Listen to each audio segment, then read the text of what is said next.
Hey guys, Javier here, just with a quick little shout out to this great podcast. Guys, for those of you who don't know Rick Rubin, he is one of the legendary producers of music that, if I recall, because I'm not really into contemporary music, but if I recall, he is the one that is responsible for the marketing and fame of a lot of modern musicians, including rappers and others, household names, names that I can't think of right now.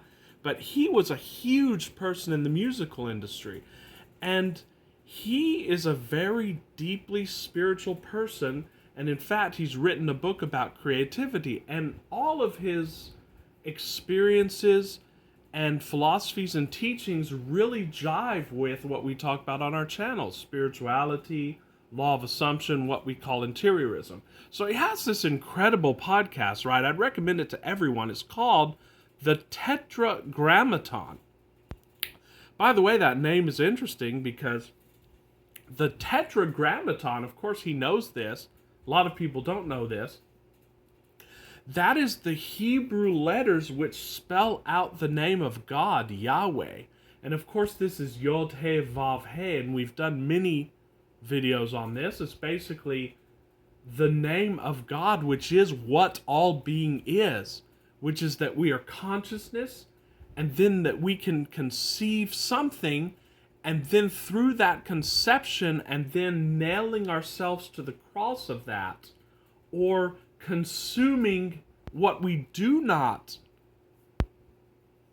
or what we are not conscious of, we're able to bring about that new creation on the screen of reality, what we call reality. That's what the name Yahweh means. And so it's very interesting that he calls his podcast the Tetragrammaton. I'd recommend this for everyone. There's many great interviews with just great performers in all fields. There's one with Peter Thiel, which I highly recommend. But anyway, it's just incredible to have Joe Dispenza on this amazing podcast. You have two great minds, two spiritual giants, Rick Rubin and Joe Dispenza. And I'd reckon this is 2 hours and 21 minutes. It's worth every second of investment. I'd recommend everybody watch the entire podcast and meditate upon it, because it was 4 weeks ago, and Joe Dispenza goes into a lot of what is working recently in his events. He says later in the podcast that things are happening now in Joe Dispenza's events. It's basically what we teach on this channel, just a simplified version, a more daily applicable version of that. But things are happening in his 7-day events that are blowing his mind, guys.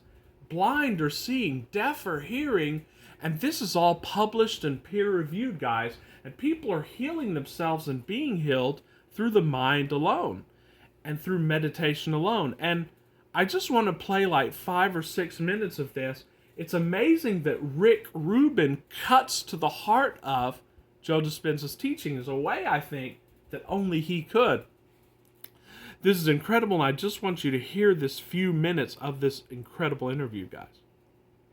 I assert that we're left with the memories of the past. This is right? Joe Dispenza talking and about so transformation, your brain is a guys. reflection of everything that you know in your external environment. It's an artifact of everything you've experienced up until this moment. It's a repository. Like Krishnamurti said, guys, the brain is the past. And Krishnamurti even gave lectures, and he actually published a book called Freedom from the Known. So anything known, that's the past. How do we change that? Well, Joe Dispenza eloquently and scientifically, guys, explains it. Of everything you've learned and experienced as an autobiographical self, right? You have a neurological network for your partner, you have a neurological network for your pets, you have a neurological network for your kids, you have a neurological network for your phone, for your car, for your house, for every place, every object, everything is mapped in your brain. So you see, the brain is just actually a map of the familiar. How do we get out of that? And because we've experienced them, there's a neurological network that's associated with them. We also have an emotion associated with everything in our external environment. You have an emotion associated with your enemy, with your coworker, with your phone, whatever it is, right? There's an emotion that keeps us giving that very thing our attention, right? So if you're not being defined by a vision of the future, and the brain is pretty much a record of the past. And remember, we've talked about a lot on our channel, thought plus feeling equals emotion. As you see the same people, and you go to the same places, and you do the exact same things at the exact same time, as you see those different people that are known to you, they're causing those circuits in your brain to become activated to think about that person or that circumstance in terms of the memory The of known. the experience you've had with them, right? So you're living in the past. You're living in the past. All the time. So then the emotion that you give them, that you associate with them because you've experienced them, is causing your body to be in the past. So now, the moment you feel anger, the moment you feel hatred, the moment you feel resentment, whatever it is, or the moment you feel love, for the most part, that outer environment is causing you, as an individual, to feel and think equal to everything known in your environment. So the way you think and the way you feel creates your life. So if you're thinking in the same ways, equal to everything that's known in your life, theoretically, then everything should stay the same in your life, because Of you're course. the same in your life, and nothing changes in our life until we change, right? That's why we call it in interiorism, the worst- guys. You change the interior. Until you change the interior, nothing in your life's going to change. You can do what you want on the exterior. That's why people are trying hard and not quite able to get it. Case scenario, when you find a person who's living equal to their environment, and you say to them, why are you so upset today? Why are you so angry today? Why are you suffering today? They'll say, I am this way. My mind and body are this way because of that person, that circumstance, that condition in my life is causing me to feel. They're and going to think this ascribe way. causation The way to I'm the thinking and feeling exterior. about that person or that problem is actually that my response is weakening me as an organism. And the stronger the emotion I feel to that circumstance or that problem, to that person, the more I'm giving them my attention. And where you place your attention is where you place your energy, right? So now you're giving your power away to change. And we would say then, you're meeting that problem, that circumstance, that person from the same level of consciousness every single day. And you can't resolve that problem or that circumstance from the same level of consciousness. You got to resolve it from a different level of consciousness, from a greater level of consciousness, Einstein said or that, by unconsciousness the way. that has created that problem. So for the most part, the outer environment appears to be real because our senses plug us into this three-dimensional world. And so as long as we're thinking and feeling equal Matrix. to everything that's known in our life stays the same. Now that may be okay, but what if you want to create something new? And you're addicted to some emotion that's causing you to feel the anger or feel the suffering that's connected to that person or circumstance. It's very hard to believe in the future that you're creating if you're feeling the emotion of the past. Yeah. Because the emotion of the past is causing you to believe in the story of the past. Yes. And remember, 50%. like you said, we're addicted to these emotions. A lot of people say, I feel really bad, guys. But if you look really at the sequences and the processes that are happening within you, you'll see you're addicted to that, guys.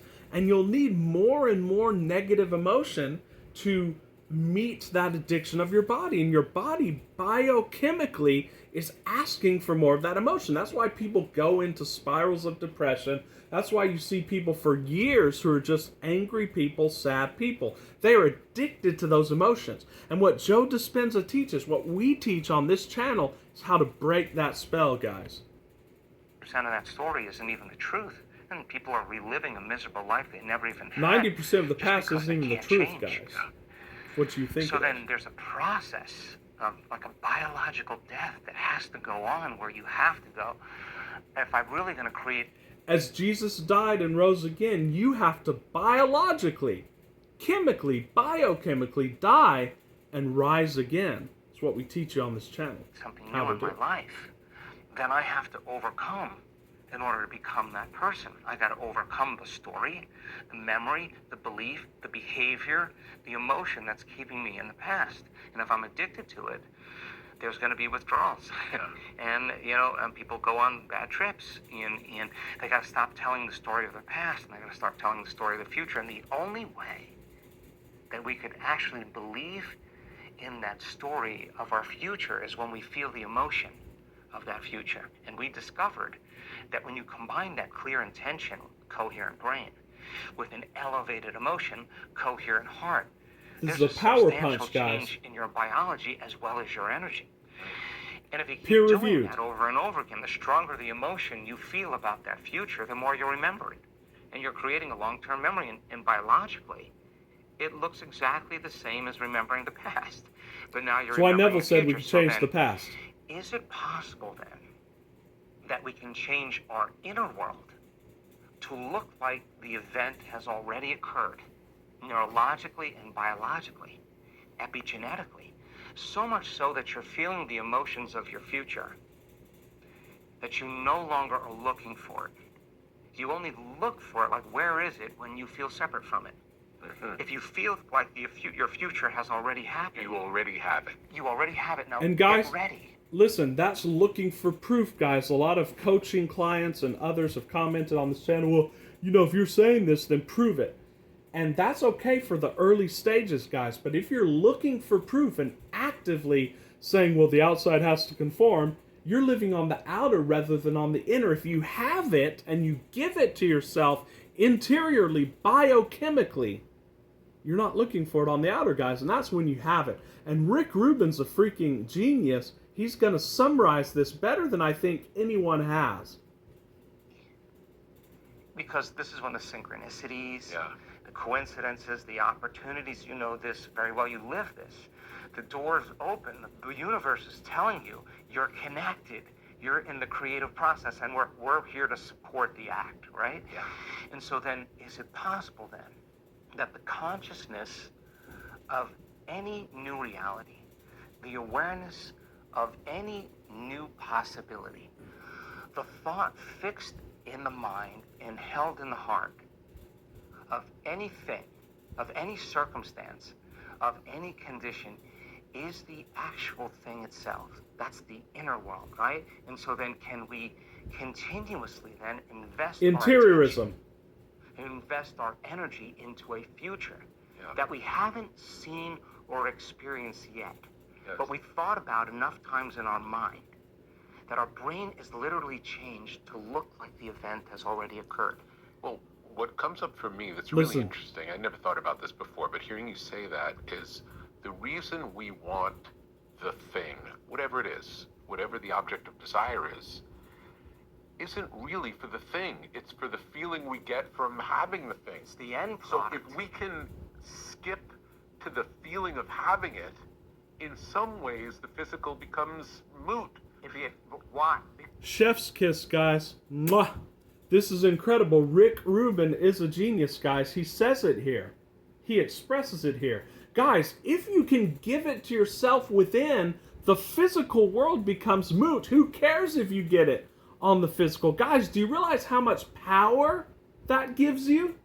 Do you realize that when the great Stoic Epictetus said that Zeus himself has no power over my interior, do you realize how much power that gives you, that you're not looking for anything? You could give a damn less what happens on the outer because you have it on the inner. Guys, I want to repeat this. I want to listen to this again, guys, because it's just it's like chef's kiss, guys, as they say. But the thing, whatever it is, whatever the object of desire is, isn't really for the thing. It's for the feeling we get from having the thing. It's the end So product. if we can skip to the feeling of having it, in some ways the physical becomes moot.